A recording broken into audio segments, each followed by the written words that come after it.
Hmm.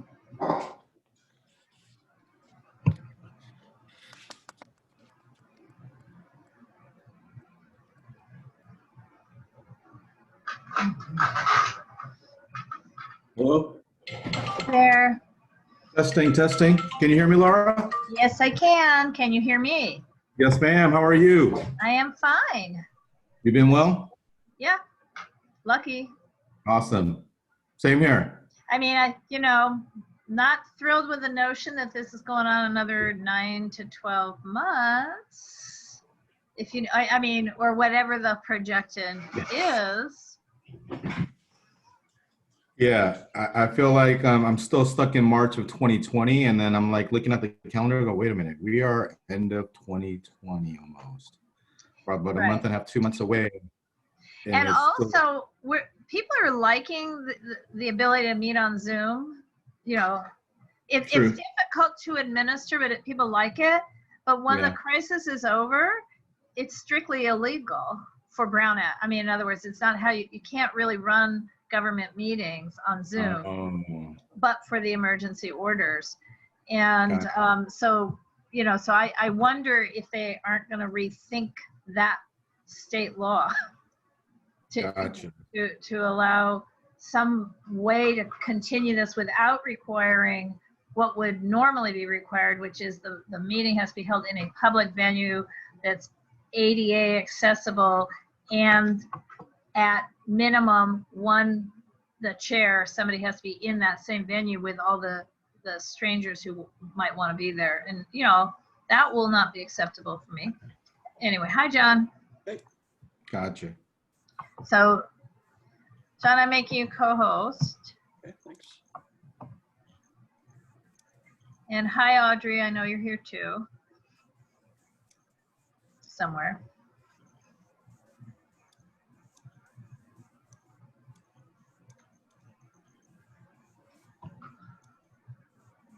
God, I have so many windows open on my desk, I lose.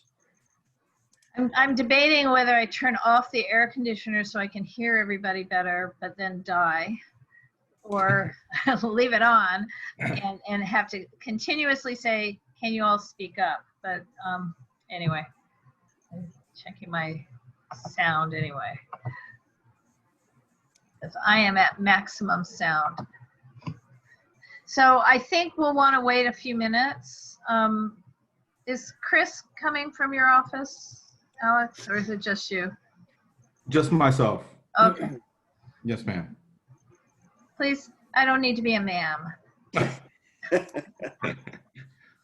Just reminds me,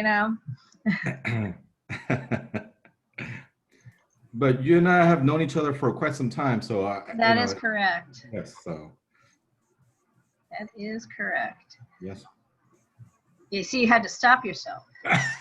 You saw that, you caught that. I did, I caught that. See, that's what I'm saying. The thing about Zoom is it's very high tech, right?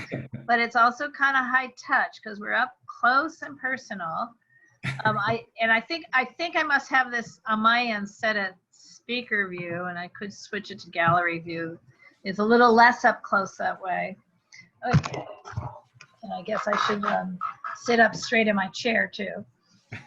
But in any case, even though this is Zoom, we still find that people take the first 5 minutes to show up. So we'll just wait till 7:05, I guess. Is that okay with you, John? Yes. To wait till 7:05. Okay, Did you get my little follow-up email? I did. And did you move to page 13? And what does that mean? Yeah, I did know it said that. So is this, we're talking not about anything on the agenda here, folks. Well, we're not, the meeting hasn't, here, wait. Yeah, I'm just, it better. Audrey, you have a lot of power tonight. Well, I know Audrey's here, but she's not being responsive. Audrey, you're 25% of the vote this evening. Oh, she turned off her, she's here because she turned off her microphone. Well, okay.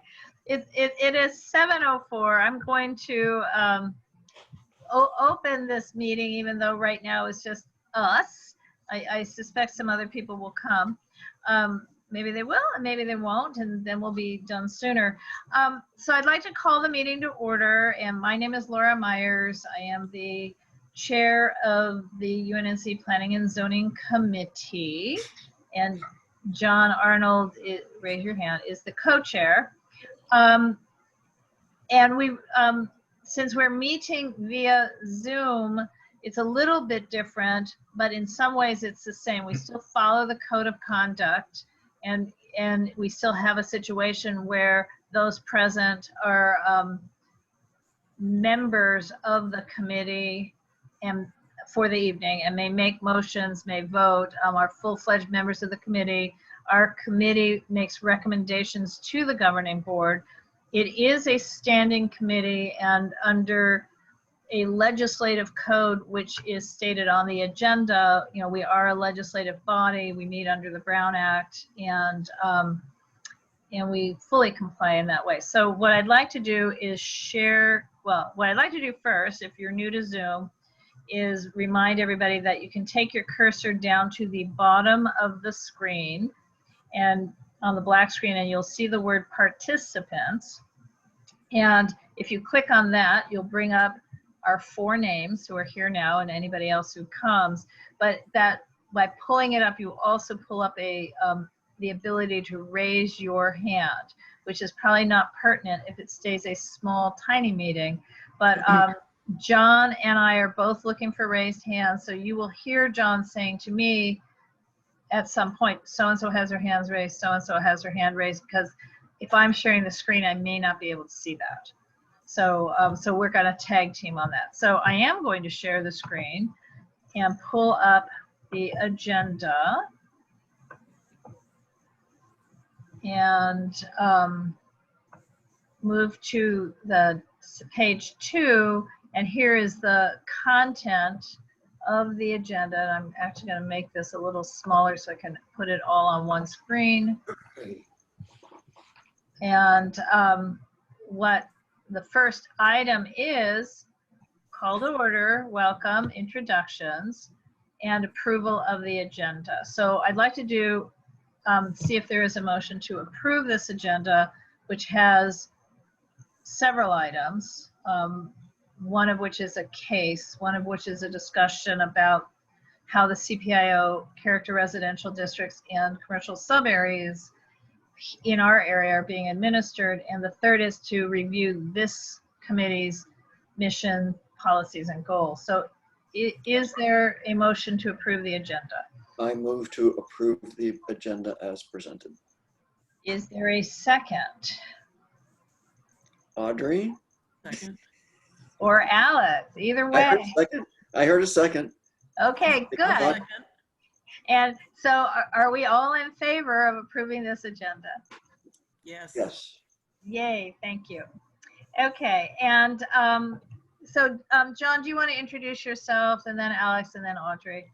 And I'm still watching the waiting room. Hey, everybody. Half of you know me very well. My name is John Arnold. I'm an at-large representative from Jefferson Park, co-chair of this committee, also on the Jefferson Park HPOZ board, and I'm a licensed architect, and I work mostly in multifamily housing. And Alex, if you can just introduce yourself. Sure, my pleasure. Good evening. My name is Alex Wu with Genesis Consulting, Inc. We are a land use consulting firm based in Los Angeles. Excuse me. And we're here tonight to present one of the cases that's on your agenda. So yeah, I look forward to being able to present our case and answer any questions that you may have. And if I by chance don't have the answer for you tonight, I'll definitely be able to get the answers to you in an appropriate time. Thank you. And Audrey, do you want to introduce yourself? Yes, my name is Audrey Arlington, and I'm a resident of Jefferson Park. Thank you. Okay, so the first item on the agenda, I've switched the order to be proper, and because we've always been, I guess, improper. So the first item is public comments on any item not on the agenda tonight, if there are any public comments. Hearing none and seeing no raised hands, then the second item is, in fact, ZA 2020, well, I say second, but it's item number 3 on the agenda. ZA 2020 4179 CUB CUX. And Alex, when we get to you in a moment, you'll tell us what CUX is. 4000 West Washington Boulevard, and this is the Mi Pueblo Viejo restaurant that is on the corner of 10th and Washington.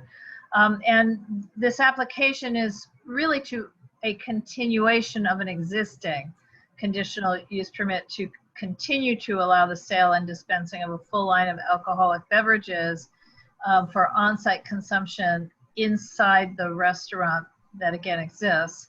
And it's a restaurant and dance hall with 180 seats. And I don't know if these are current hours or proposed hours, Alex, you'll explain, of 10 a.m. to 11 p.m. Monday through Thursday, and 10 a.m. to 1:30 a.m. on Friday, Saturday, and Sunday. And Alex, you're up, and what I have to, I can share the screen. What I have is the application, and I have the proposed findings, but I don't have any sort of visuals. I don't know if visual is necessary, or do you want to just talk for a minute and then I can share one or the other of those two things? Sure, I could do that. So right off the bat, to answer your question, the CUX is the suffix that pertains to the live entertainment component, which is pertaining to the patron dancing part of the application. CUB, as you know, is for the alcohol sales, so that's why we have the suffix of CUB and CUX.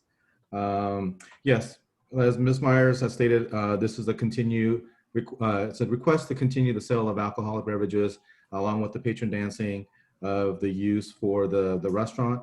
The location is located at 4000 West Washington Boulevard. It's located within the big shopping center, which was another case that Laura and I had an opportunity to work on, which is the previously known as the Washington Square Market. So this sits on the same parcel as that. Thus, they have the huge parking lot. So they do have ample parking. And basically, it's just to continue the operation. The location has served the community for many years.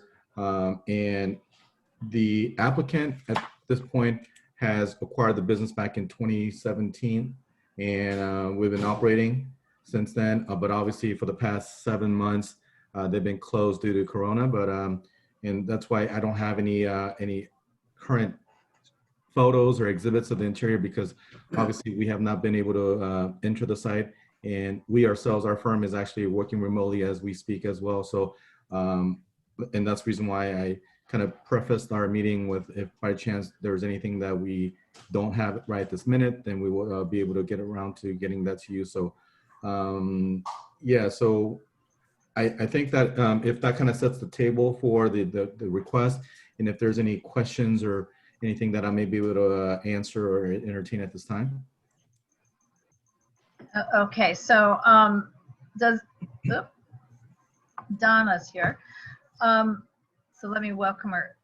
I think she's joining. Hi, Donna. John, do you have any questions? And at what point do you, John, think I should or not bother to share the proposed findings? Again, it's an existing use. Oh, Alex, did you answer the question? I'm sorry, I must have fallen asleep for 1 second. Is it, when open under usual times, are the hours the same as they always were, or are these expanded hours? Oh, so the hours, the opening hours was requested to have it open at 1 hour earlier, so we could get prepared for the lunch business that we are hopefully projecting to have in the upcoming year, hopefully. That's why initially the approval was from 11 a.m., but thus on this one, we are seeking a 10 a.m. opening. But as far as the closing times, yeah, they are in line with what was previously approved. In actuality, I would like to say that the hours Monday through Thursday was actually reduced by an hour, in a sense, where on the back end it was until it was approved till midnight, but now we are closing at 11 p.m. and Friday through Sunday was approved till 2 a.m., but now we are closing at 1:30 a.m. So the hours have been reduced on the back end to just kind of offset the 1 hour extension, so to speak, in the front end. And I assume that the times when you are most busiest will be the times when the parking lot is most empty. So if there is a function or a particularly popular band at the dance floor, that'll be 8, 9, 10, 11 at night, that is most crowded. And that's when and you have full access to the parking lot around the site. Yes, sir, that's correct. And just to kind of give you some numbers, the parking lot itself presently has 305 parking spaces that are being provided. So I think that has served all the multiple uses in the shopping center. And I don't think that there's been one time that even with everyone being, let's say hypothetically, the market and everyone was operating at the same time, will have a need where it will exceed the present 305 that's currently provided. And I assume that the intent is that if it's not dance night, just general dance night, which I would like to go to if it's also Come on down. When we get done with COVID. that it's going to be, it could be a function hall. There could be, events there that might be a special permit. I'm not sure, but I guess it all falls into the same dance hall designation. Yes, sir. So like you said, the main focus of the venue is a restaurant. So it's the food sales along with the alcohol sales. They do also partake in having the dance hall, but obviously that's not from open to close. That's limited usually to the weekends and the later evening hours. So yeah, other times it's going to be serving more as a restaurant. And they have been able to garner a huge following for their fair, and it's done exceptionally well. And I think that once everything kind of settles down, they're looking forward to having more of a lunch crowd as well. That's why they were hoping to open 1 hour earlier in the front end, just so they would be able to prepare and have everything ready to go. Let's assume that it's wildly popular. The thing, I imagine it's going to be like, I don't know if you've ever been to El Barón in Culver City. I've heard of it, yes, sir. You have been there? I've never been there, but I've heard of it. It seems like it might be like that. So let's assume it's wildly popular and there's an opportunity to expand it into the adjacent spaces where there's other businesses currently. Does that affect this conditional use permit? Would you have to reapply if you got to be a bigger establishment? How does that change anything? Does the 4,117 square feet make any conditional use permit null and void? Do you have to reapply, or how does that work? Well, Ms. Meyer knows this like the back of her hand. So what I can tell you is that when we are, as you know, the land use entitlement runs with the property, and this particular address is going to run with that. So if there's any expansion that is going to be furthering the number of the square footage, then we would definitely need to seek an additional approval. Obviously, if it's going to be at a different location, even though if it's in the same parcel, then also will require a new applicant as well. I mean, so this permit would be for the current footprint of the establishment at 4,117 square feet. Period. Yes, sir. It'd be limited to the 4,000 West Washington Boulevard as we presently have presented to. Right, because so John, this has space has always been a restaurant, not a dance hall, but it was built as a restaurant in 1964. I'm well aware. Huh? I'm well aware. Right, and then it became a club, where I can't tell from looking at the permit history how strictly perfect the guy was on his licensing. But the other question, what I am seeing, I guess I should probably share the screen here.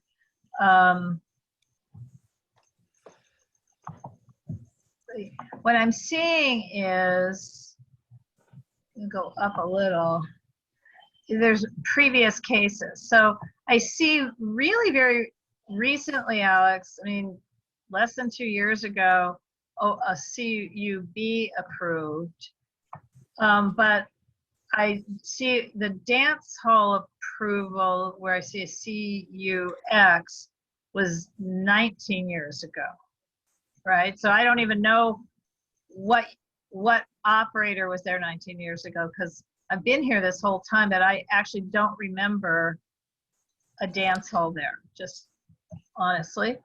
But this new application seems to bring those two together, right? Yeah, so the venue has always operated as a restaurant, like you said, dating back to the 60s.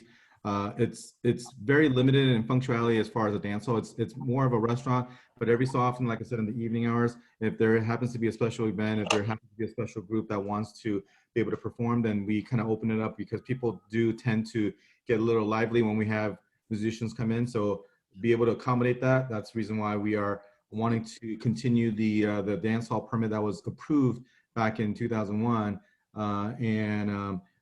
To answer your questions for the CUB that was recently approved back in 2000, about 2 years ago, you said, was for the Washington Square Market where you and I actually. Oh, Yes, ma'am. so this is very confusing. Okay, so which of these many permits then is being renewed now? Is it ZA 2001 2650? Yes, ma'am. Which has the CUB. Yeah, the 19-year-old, not the 2-year-old. Got it. Correct. Yes, ma'am. Yes, Laura. Yes. I'm overlooking that ma'am thing. Overlooking the ma'am thing. But so do these expire? I mean, why are we having to redo this? Not more importantly, why are you having to redo this? If I'm not mistaken, I do believe there was a sunset clause on the case. I don't have that particular part of it right here available, but then I know that it did probably lapse over the years, and that's the reason why we were seeking to renew it, just so that we are in compliance with the current operator to make sure that everything is up to code. All right. Are there any other questions? Are there other questions from anyone else?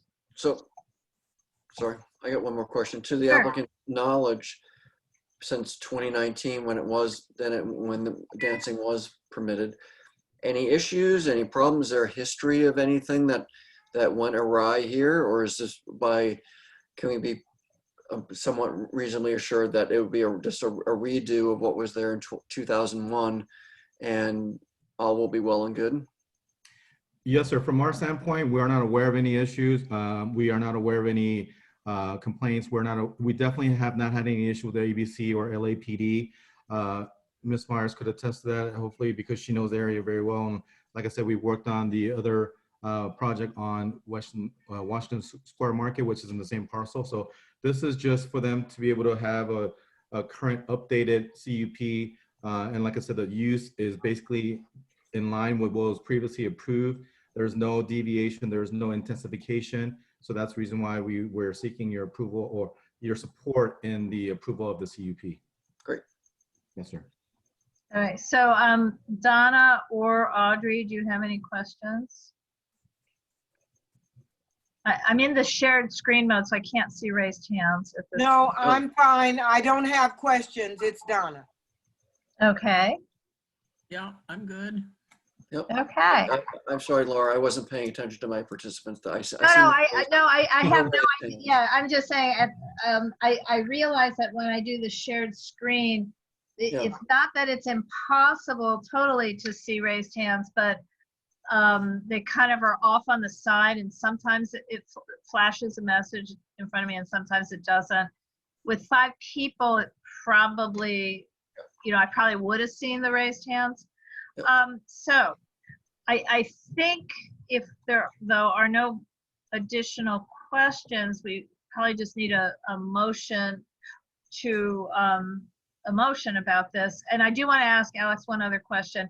Have you a clue as to the time frame for when a public hearing is to be held? We did reach out to Oliver Netburn, who is the assigned planner, but we have not heard back.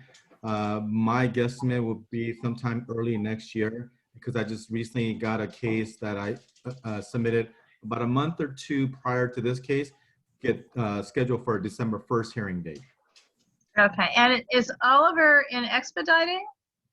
No, he's probably in a CCU.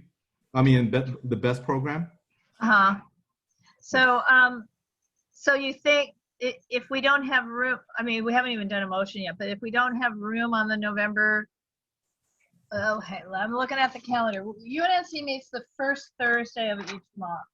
So that'd be November 5, kind of 2 weeks and a day from now, or December 3rd, and then January 7. And I'm feeling that, you know, on the one hand, I hate overcrowding agendas, but on the other hand, I'm getting nervous about all this. We're about to have another huge wave of COVID. I want to make sure we have quorum, which we should have on November 5. So is that too early for us to hear the motion we haven't made yet? You know, I can't predict what the neighborhood's going to say, but this seems like a reasonable has a history. The building's already there. There are no changes. There's plenty of parking. It's distant from any residential areas. I don't see it as controversial, so I'm gonna knock on wood and say let's add it to early November and hope it only takes 10 minutes.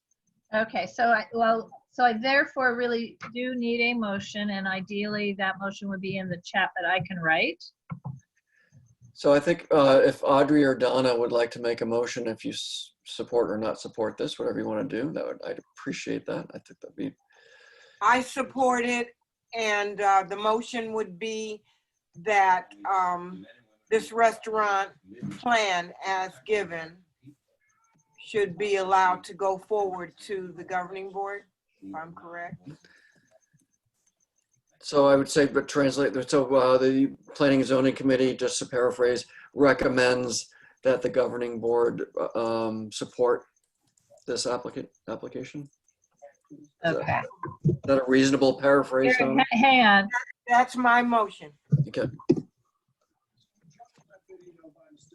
Want me to write it, Laura? I'm writing it.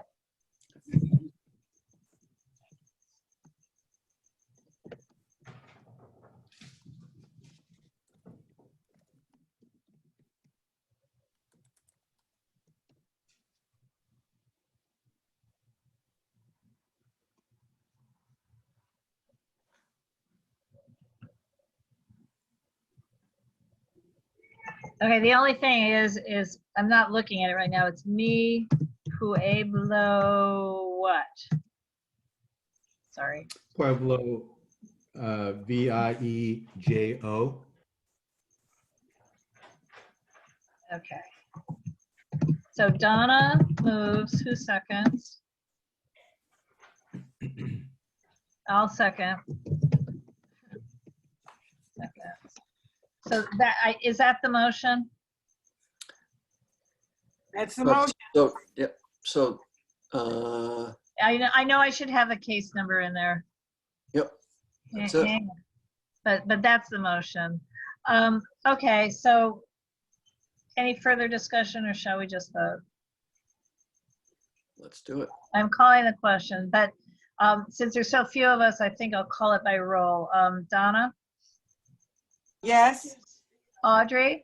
Yes. John? Yes. And Laura's a yes. Alex, I'm sure you're a yes, but it it passes. Thank you. Appreciate Okay. it very much. The next Everyone. item on our Good agenda, evening. Thanks, Alex. thank you, is I think a brief discussion, very brief discussion on the I was vague in this item, but we'll explain it on the record here. The administration of the CPIO character residential districts and commercial subareas in both the South Los Angeles and the West Adams, Baldwin Hills, Leimert community plans. A review of how the planning department has been administering the new CPIOs within UNNC's footprint, as well as the larger community plan areas. Discuss a possible letter regarding our areas of, this not being geography, but our sections, areas of concern, and also discuss a possible familiarization tour virtually or via caravan with CPIO staff of our neighborhoods. So I will do a brief explanation. John will then also. But we've been having ongoing discussions, concerns, issues with the planning staff. It's a very small staff that is assigned to oversee all of our, all of the commercial corridors and the 11 in new character residential overlay zones. One is the Arlington Heights, which is in the West Adams, Baldwin Hills, Leimert Community Plan, and then there are 10 character residential overlay zones in South LA, including one within UNNC, which is the Angeles Vista neighborhood, and that is between Washington and Pico, and just west of Western Manhattan Place to Arlington. There's several broad issues, and John, you haven't even heard all of it at this point.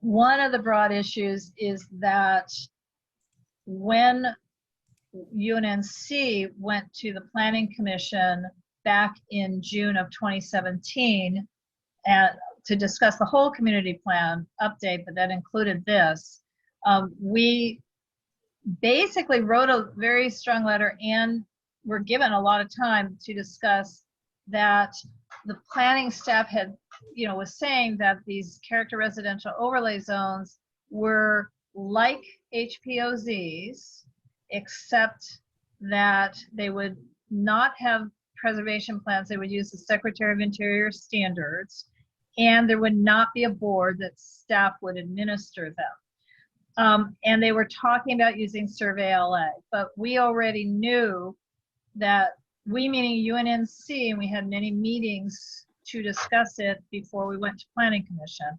We already knew that the Survey LA was incomplete, inaccurate, and missed entire blocks. So for example, in Arlington Heights, somehow skipped 4th Avenue between Washington and Pico. So that's a long stretch, not even included, just missed it. And in Angeles Vista, missed an entire block from Venice to Washington of Van Ness, and then purposely skipped some other areas and missed individual houses. And this is true all throughout South LA. So we asked them to not rely solely on the Survey LA, and they agreed with us and adopted the language that they would utilize Survey LA or other survey. And that became the Planning Commission recommendation and the language that the City Council adopted. It took 14 or 15 months for the city attorney to write an ordinance. And at the end, what the ordinance says is they kept that language, but then added a phrase that basically says that the director of planning needs to approve the quote other survey. So there's a whole bunch of other surveys ranging from community redevelopment agency surveys to the planning department's own survey that was done in 1996. And this is for South LA, and it includes almost 7,500 parcels and identified many of the historic districts that we're still talking about as character residential. As we fast forward to present, the CPIO staff is not only kind of refusing to use that survey, but has been sent it repeatedly, and the same people keep saying, what survey? And we've had some issues, many issues with, what would be obvious to any of us who live here. I'm just going to be generic. A 1910 house, totally intact, within a character residential overlay zone that's missing from Survey LA, but with just common sense, you can see it looks like a duck, if it quacks like a duck, if it walks like a duck, it's probably a duck. In other words, a contributor to the character residential overlay, and that the house, and I'm again being generic, but we see it over and over again, shows up on the larger survey. So we're having that as one issue. We're having also as important issue, the CPIO ordinance says you cannot clear, whether it's on the commercial strip or in the character overlays, you cannot, dear planning department, you cannot clear a demolition permit until you've already approved a project permit and it's issued its building permit, but they keep approving demolitions without any such projects even being applied for, much less approved. And we have a couple of parcels in our footprint that are now totally blighted. They've been demolished, filled with trash, weeds, and there's no projects that have been approved. So that's another issue. John, do you have some? Yeah, I do have some. First of all, this does not include HPOZs. HPOZs are still independent of the CPIO. So one of the key differences with the CPIO and an HPOZ is that if the lot does not have a character, a contributor to the character overlay, the development standards and guidelines are, how do you say it? They're not as prescriptive as an HPOZ. They're very generally prescriptive about mass and height. So you can still get a 3-story, for lack of a better word, and you know I'm usually more generous in this, you could get a 3-story box in between 2 houses that are contributors to the overlay. And so there isn't that level of design review except for some very generic design guidelines. And as I just said, you know, many of you know that I'm fairly generous when I think that people are trying to do the best they can, but this CPIO is pretty poorly written. It doesn't distinguish between, it's either you're a contributor to the character overlay where the rules are pretty strict. So if you have a contributor and you want to do an addition, very strict. If the lot isn't a contributor and it's able to be cleared, it's not very strict. And then we're running into, we have 2 development proposals on the books right now where the developer's keeping the house regardless of its contributor, and there's no language that addresses how any new addition should be responsive or not. And so it's very poorly written. It's all full of conflicts, and the design guidelines are really poor. And so it's become a problem. And then overlay on that all the state laws that the planning department has to apply as far as not reducing any unit counts with design guidelines. It's just very messy. And like Laura said, we've already run into at least 3 projects that have run amok, and just like, you've got to be kidding me. And they've just been causing problems. We're poised to lose a really significant house that's unique, amazing. It's a great house. It's poised to go away.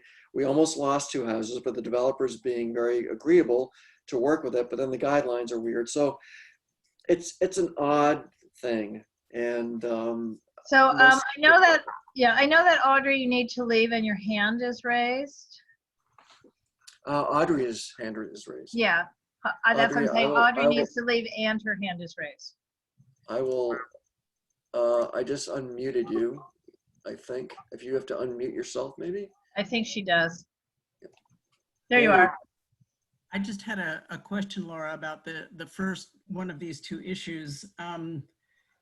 If the adoption language says the planning director needs to use Survey LA plus other somewhat nebulously defined other surveys, have any of those ever been established? Well, this is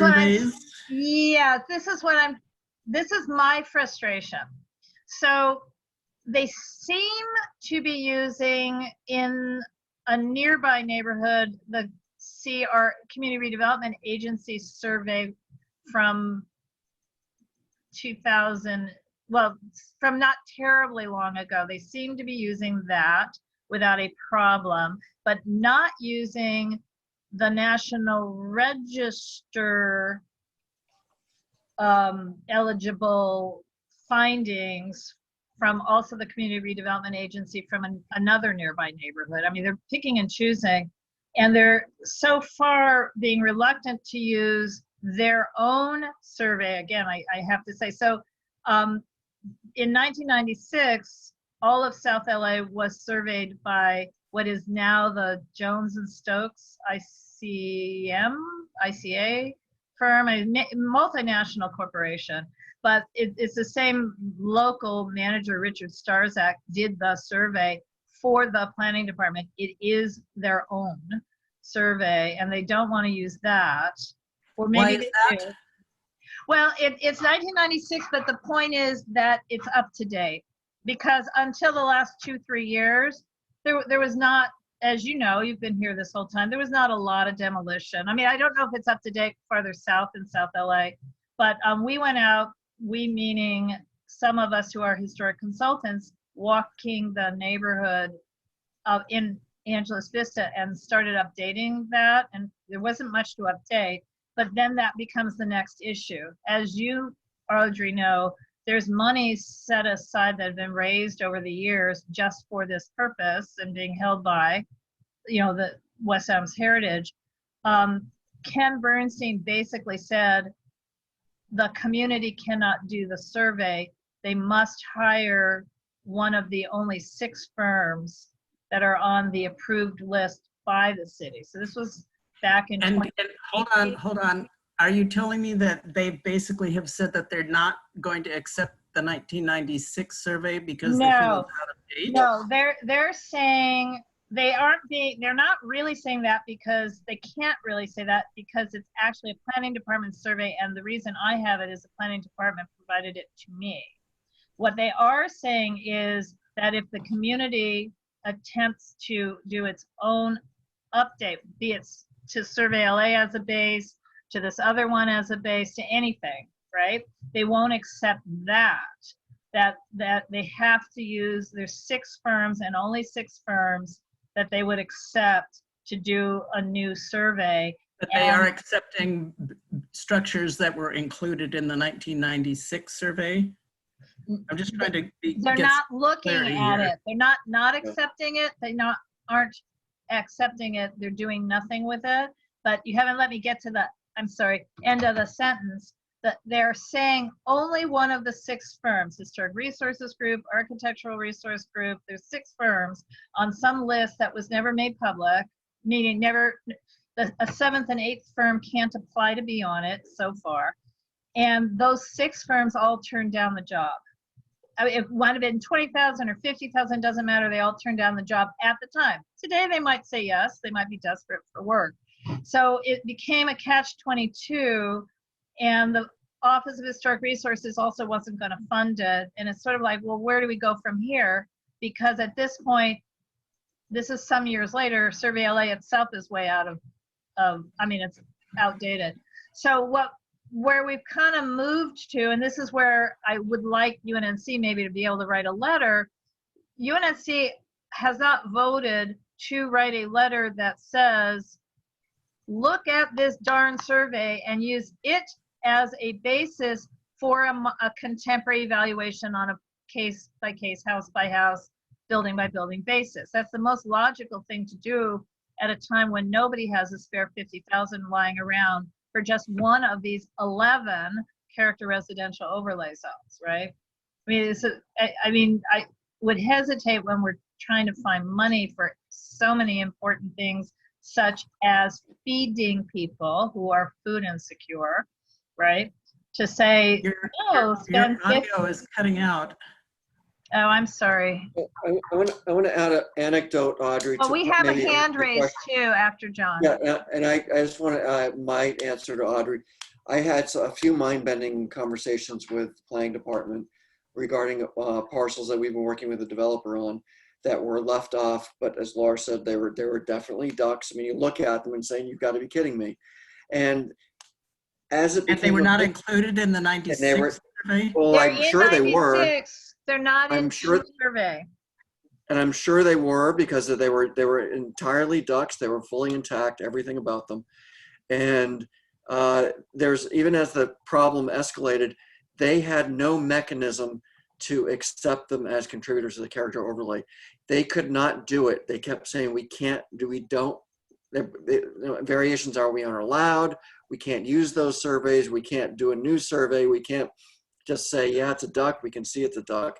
So anecdotally, Either they've Yeah, you tied never- their own hands or their hands are tied by the city attorney. Who knows? Well, you never told me that because that cannot be true because the ordinance itself says or other surveys. So you're telling me somebody's told them their hands are tied and they're not really.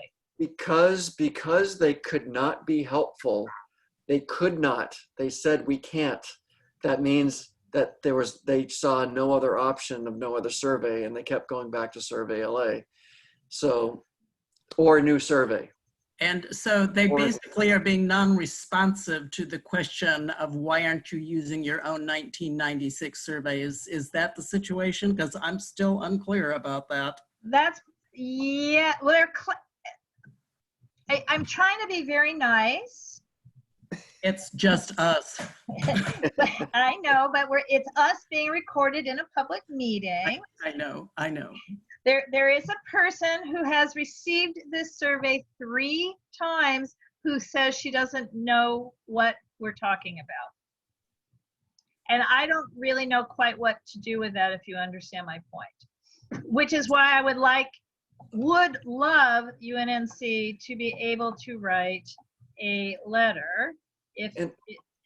And I was going to say, and our goal is not for any case as presently before us. It's because since we've had 3 in the past 6 months, it's to nip it in the bud and say, let's be proactive, get our hands around it. So the next time something pops up that doesn't make sense, we have a mechanism to address it. Right. And you're saying 3, but in point of fact, we've had Probably more. Well, we've got 2 going to city council, 1 next week. So I'm going to. Yes. You have a hand. Can you call on? I can't see it now because I'm looking at the survey. It's the attendee who's Nanette. You are unmuted. Hello, everyone. I am Pastor Harris. I am the senior pastor of the Greater Page Temple Church. Hi. Hi, how are you all doing? Fine, thank you. Good. We are deeply concerned and moved by what this triple link developers are trying to do in our community. They have no stakehold in our community. Our church is 108 years old, a historic church in the community, one of the most, I would even dare to say, one of the most beautiful churches that are in the Los Angeles area. And they are attempting to develop 96 units in next door to our church, which our area is already congested. Our area is already overladen with cars and with traffic, and next door there's an alley, and it's just a bit much. Right. And I had to get in to this at this point. There's so much more that I could say, Right. but we have to get a hold of this. Right. So, Pastor Harris, I mean, you didn't even say enough. It's a John C. Austin church. It is one of the most gorgeous, beautiful. There was a moment in time, and you guys have a draft historic cultural monument nomination that I helped work on, but we never turned it in. And I'm not sure what happened within your leadership, but it is a gorgeous, gorgeous, gorgeous, gorgeous church. Anyway, yeah, and John, it's in a CPIO. It's at Lasalle and Adams. Yes. And Okay. so on the southeast Yep. corner. Yep, I know it. Yeah, and yeah, you may have seen it on a tour, actually, John. Yes. I've never been inside it, but I know where it is. Yeah. Well, we welcome you. We welcome you. I am the new senior pastor. I've been here for about 4 years. We're in depthly involved in our community and community outreach. We feed the community. We do a lot of things here, and as you know, there is a lot of filming. Even as we speak now, there's some filming crews that are using our parking lot. And this developer, is seeming to destroy our Right. community, destroy the revenue that would even come in to our neighborhood watch programs and the things that will benefit every neighbor. And they're throwing up these box units that would bring in a whole nother element. We already have enough of that, and I am just thoroughly against it. They've done things under the radar already. They put a unit up across the street on Lasalle that was only supposed to be a single. We looked at it, and it was only zoned for a single house dwelling, and they put up a 12-unit apartment building, and they don't even have enough parking. Right now on LaSalle, we have people that are double parking on the street at night, and it's just totally ridiculous. I've had to repeatedly call parking enforcement because people have parked in front of the church parking in business hours. And it's just ludicrous. And then none of these developers live in our community. They live in Malibu. They live in Beverly Hills. They live in Palisades or out of the country. And they have no stakeholding in our area. And I'm just appalled by what they're attempting to do. Right. So I know that, just by the way, I believe this item is also on the other neighborhood council's agenda later this week or next week as a planning thing. But John, this is an example of where the planning department itself may not be following their own guidelines for the CPIO. It's not it is kind of 96 units. What it is a small lot subdivision with 10 quote houses, but each house has 10 to 15 bedrooms. It's a student housing, co-housing proposal, and it's not really a small lot, single family homes. So I know about it, and the design doesn't seem to fit CPIO either. So it's kind of a little outside our zone, so it's not going to be conversation. I'm sorry? It's not in UNNC, so it won't come before us. Is that true? It is not. The project will not come before us. The concept of that we have tonight about discussing the administration of these CPIOs that are supposed to be protecting the character of the neighborhoods, it does fit in. But and Audrey has left, so I was gonna share the screen and just show if my cursor is working. I'm digressing away from Adams Boulevard for a minute, and I'm somehow no longer able to share the screen. So my computer is acting up. I was just going to assure everybody, but I can't show and tell, that both the houses on Van Ness do show up on that survey. But what do you want to show, Laura? You don't have it. It's the survey. There's 7,400 spreadsheet. My cursor is frozen. So there we go. I can't do it. We digress. On this agenda item, I just wanted to know if everyone's okay with developing a letter that I would bring back on November 4 to this committee or after, but to address our concerns and have then the board approve a letter to go to the planning department and whoever else. Our new council person who will know by then. Maybe. And I would say address our concerns and then offer solutions. Whether it's a tour or an approach or something that gives us. Yeah, the reason I said tour is because at the Planning 101 training last Saturday, and John, you took an earlier version, so they may not have said this. Actually, I took it on Saturday again. Oh, you took it again on Saturday. So remember, they said our CPIO staff is very familiar with all the neighborhoods that they're making decisions in, and I don't really think that is true. And I would love to offer that we do a tour, and maybe in conjunction with Mandacy, so that it's just one fell swoop. and actually bring the staff out to see physically what we're talking about. I don't know if that's a car caravan or if it's virtual with photos, but Can I interject? I would be more than happy if you would just let me know to welcome you to Greater Page Temple and give you a full tour of our facilities and what we're exactly talking about. They have destroyed a couple of historic homes already on Lasalle that were beautiful. And they've thrown these cheap box apartments up.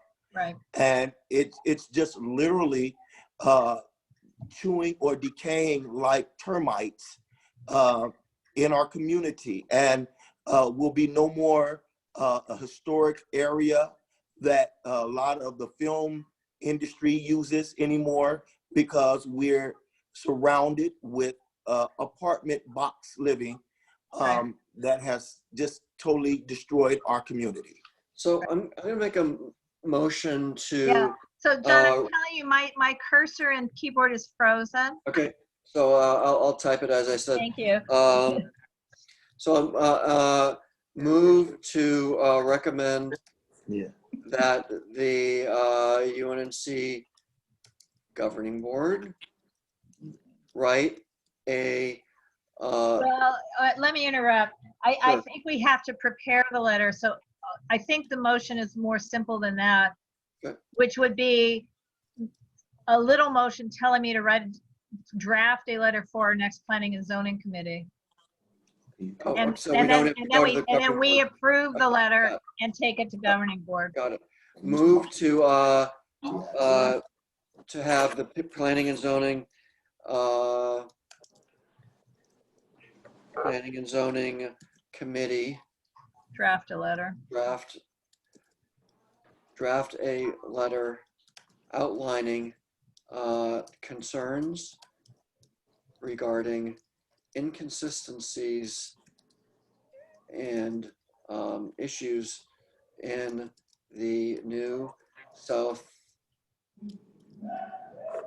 LA CPIO. Well, could I ask, Sure. my concern is also how the people are administering it, however you want to say that, as nicely as possible, so they don't hate us. And also address concerns about the administration of the CPIO. And okay, I think that's it. I think that, yeah, I think that's it. And in terms of inviting them to visit, I don't know that can be in the letter. Yeah, I think we can suggest, we can say concerns, solution, administrative issues, possible mitigation solutions. Right, because I'd like, I would like to address the 80-foot thing too, but we don't have to put that in a motion.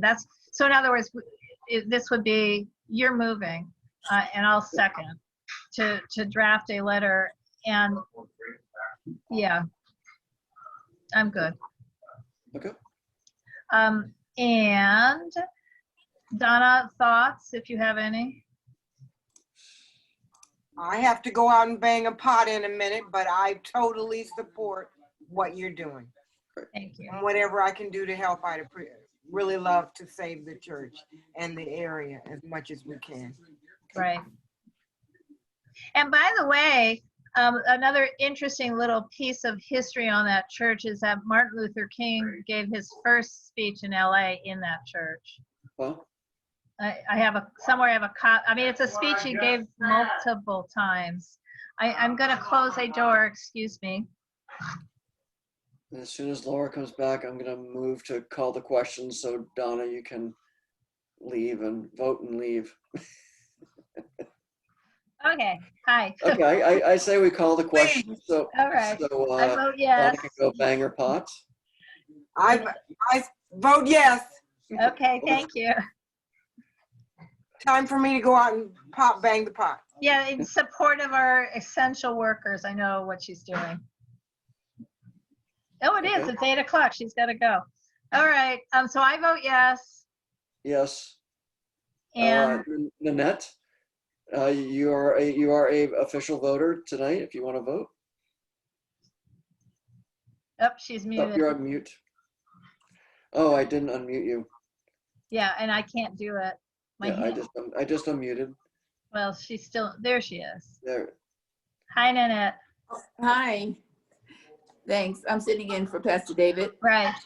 So the way Yeah. our committees work, that anybody who's participating on a given evening may vote. They're not forced to, but we were just saying, if you want to vote, you may on this motion, that we're going to draft a letter expressing our concerns.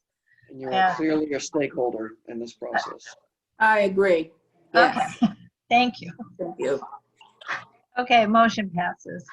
And then, John, the only other item on this agenda, and which I can't get to at this point. I have no So idea what's review- going on. So But it's it's review- the committee mission. I mean, the mission, our mission statement was developed 15, 16, whenever, years ago. And it outlined, I'm not even looking at now. I can't even move to the document, much less share it.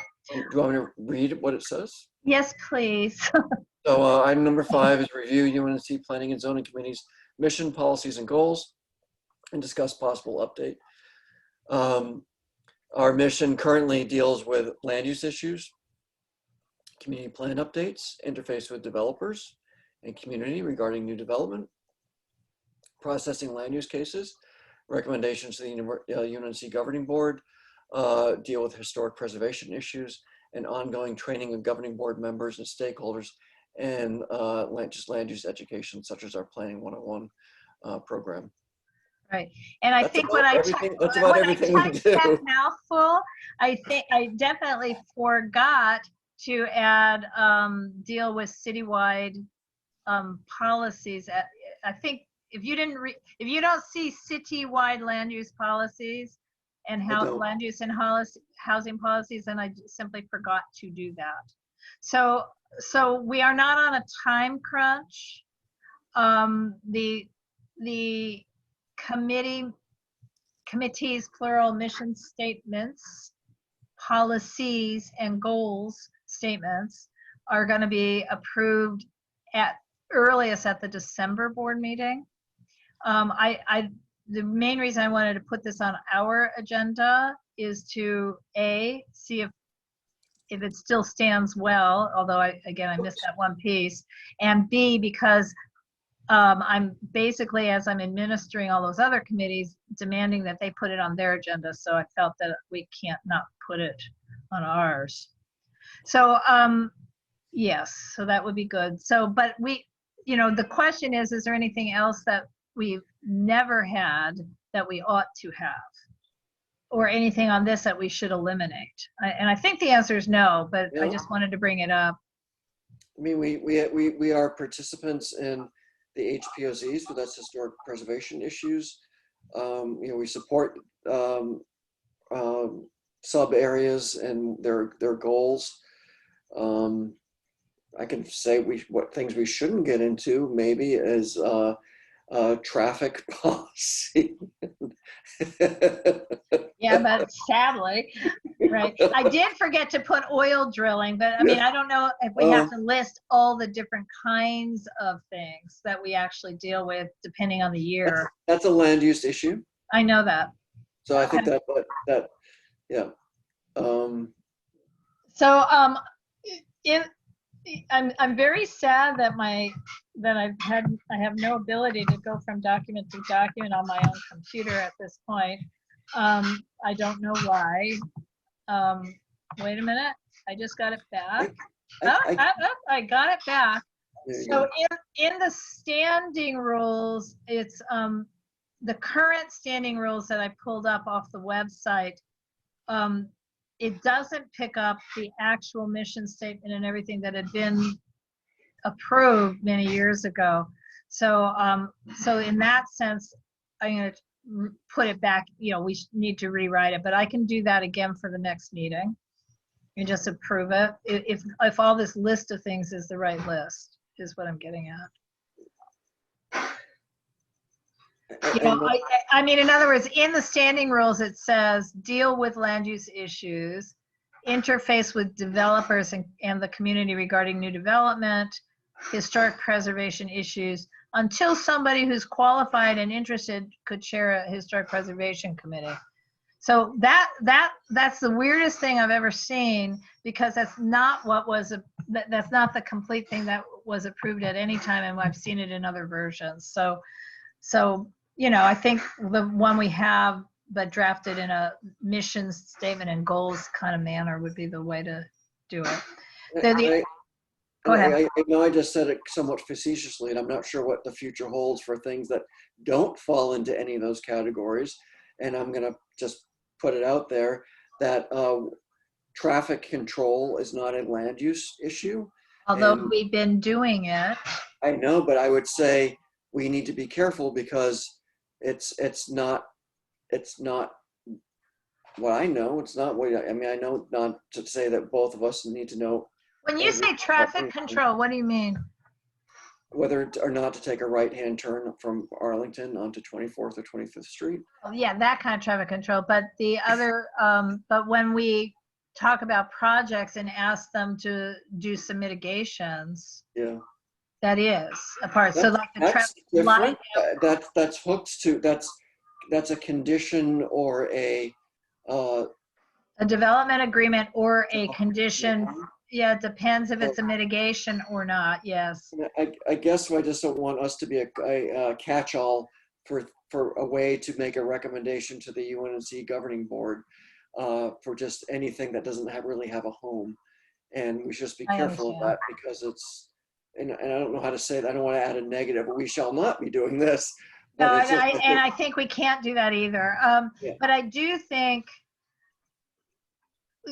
we should take a careful look at, so some of the committees are developing it in a more formal way, a mission statement, and then they're doing sort of policies and then the goals or strategy, you know, policies, goals, and strategies to achieve them. They're making the, you know, longer statements. And then the other question in terms of policy, I mean, do we state policies that things that we know we do? We support mixed use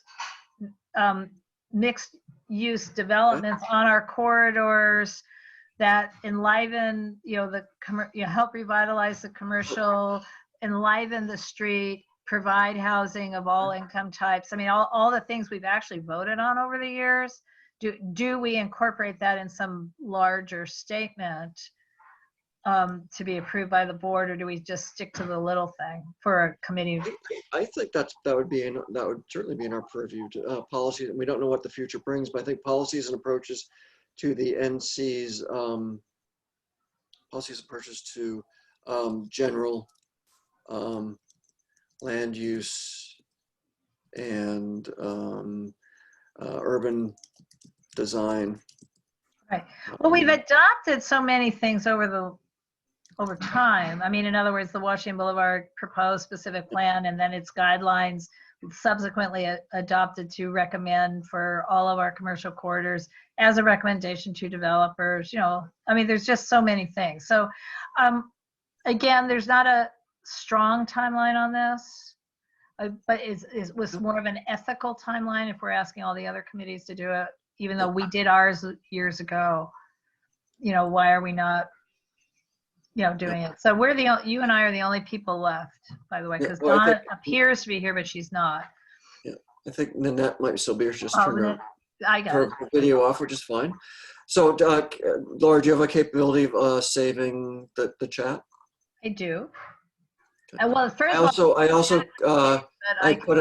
I put a link in there to the CPIO for anyone who wants to use it. Right. So anybody who wanted to save the chat can just click on the 3 little dots at the bottom of the right hand of the screen. But I will save the chat for sure, and I will send that to Audrey as well, because she may not have saved it before she left. Okay. So wait, I think I can look at the agenda again. I can. I don't know why I was frozen. We have update on recent cases. We have Planet Fitness. They And were we have- approved, yes. Then we have 4306 West Adams at Montclair. Right, so this one is that, they were approved in 2017, and they've now filed a request to extend the time period of the approval because I think they're in danger of it elapsing. So, Is the 4306 West Adams, was that where the motel was? The abode housing project? this is the pair of senior housing projects. One's on the north side. Yep, Which that's would abode be- housing. Yes, both of these are abode. And I don't know why they're applying for one and not the other. Probably because the one across the street is already in process of plan check. So they just maybe didn't get their funding yet on this one? That could be. I have to disclose that I am on abode's housing board. So I can't. Does that mean you cannot answer the question? Probably I shouldn't. Yeah. Okay. But even if I wasn't on the board, I don't know specifically because we haven't discussed this for a while. I'm guessing it has to do with funding and probably with timing with other projects. They can't just do a whole bunch of things at once.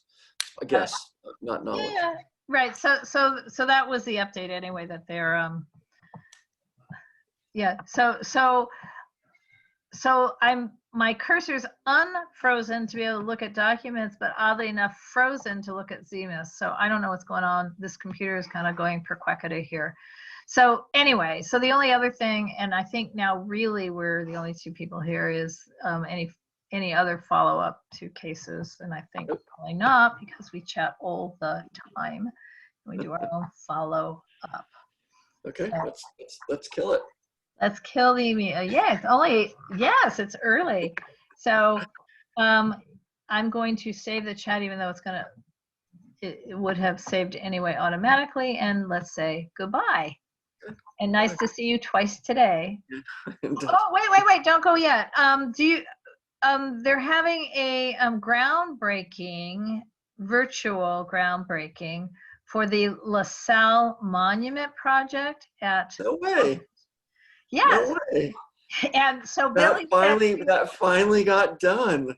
Yes, the funding has been held all these years, and it's starting on the thing is on Friday. I don't have the Zoom link yet. I hope You're I get a invited. shout out on that because I put all those drawings together years and years. Yeah, no, she said, John, she said, is there anybody else from UNNC? And it's like, there's nobody left. And then she said, what about John? I said, well, John's left. What does John have to do with it? She goes, he did all the drawings.